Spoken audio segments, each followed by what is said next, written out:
Three, two, one.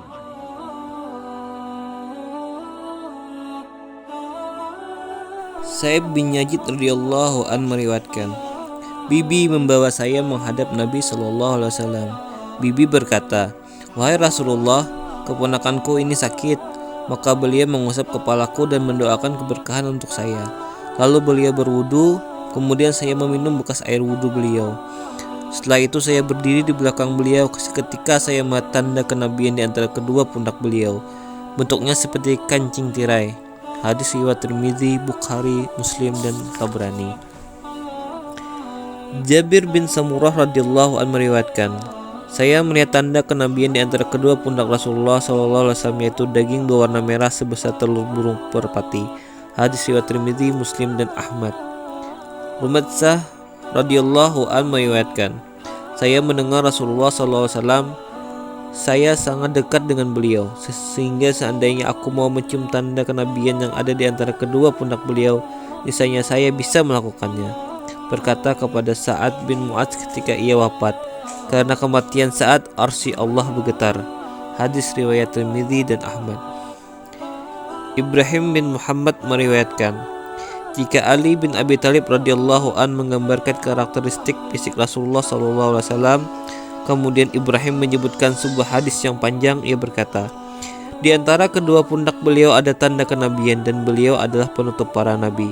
Hadis riwayat Tirmidzi, Ibnu Sa'ad, dan Baihaqi.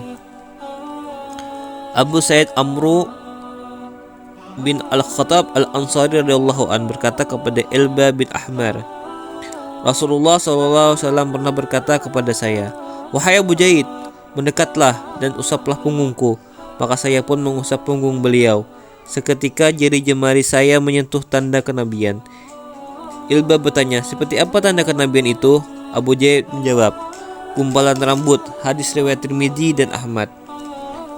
Abu Buraidah radhiyallahu an meriwayatkan, ketika Rasulullah SAW baru tiba di Madinah, Salman Al-Farisi mendatangi beliau dengan membawa meja makan yang berisi kurma seraya meletakkannya di hadapan beliau.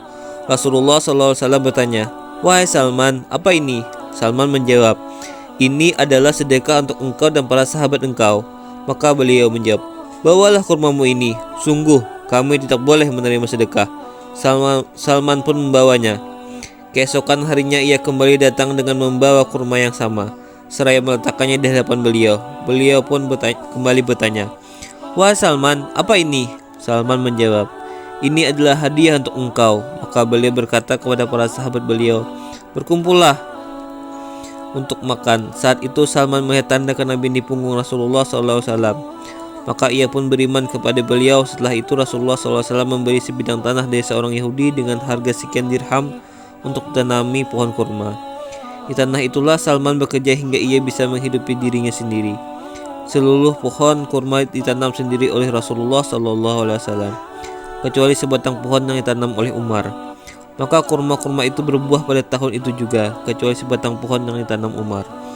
Rasulullah SAW bertanya, ada apa dengan sebatang pohon ini? Umar menjawab, wahai Rasulullah, sayalah yang menanamnya. Seketika beliau segera mencabut pohon itu, lalu menanamnya kembali. Maka pohon itu pun berbuah pada tahun itu juga. Hadis riwayat Tirmidzi dan Ahmad. Abu Nadrah Al-Aufi meriwayatkan, aku bertanya kepada Abu Sa'id Al-Khudri tentang tanda kenabian Rasulullah SAW. Maka ia menjawab, di punggung beliau ada daging yang menonjol. Hadis riwayat Tirmidzi. Abdullah bin Sarjis radhiyallahu anhu meriwayatkan, saya pernah mendatangi Rasulullah SAW ketika beliau sedang bersama sekelompok sahabat. Saya mandi di belakang beliau. Beliau pun mengetahui apa yang saya inginkan. Maka beliau melepas selendang yang menutupi punggung beliau. Saya melihat tanda kenabian di pundak beliau sebesar kepalan tangan. Di sekelilingnya ada titik-titik seperti kutil. Kemudian saya maju ke hadapan beliau dan berkata, semoga Allah mengampuni engkau wahai Rasulullah. Beliau menjawab, semoga engkau pun begitu. Orang bertanya kepada Abdullah, benarkah Rasulullah SAW memohon ampunan untukmu? Abdullah menjawab, ya, beliau juga memohon ampunan untuk kalian. Lalu Abdullah membaca ayat, dan mohonlah ampunan atas dosamu dan atas orang-orang mukmin laki-laki dan perempuan. Quran Surah Muhammad ayat 47. Hadis riwayat Tirmidzi, Muslim, Ahmad, Ibnu Sa'id, Humaidi, Nasai dan Bagawi.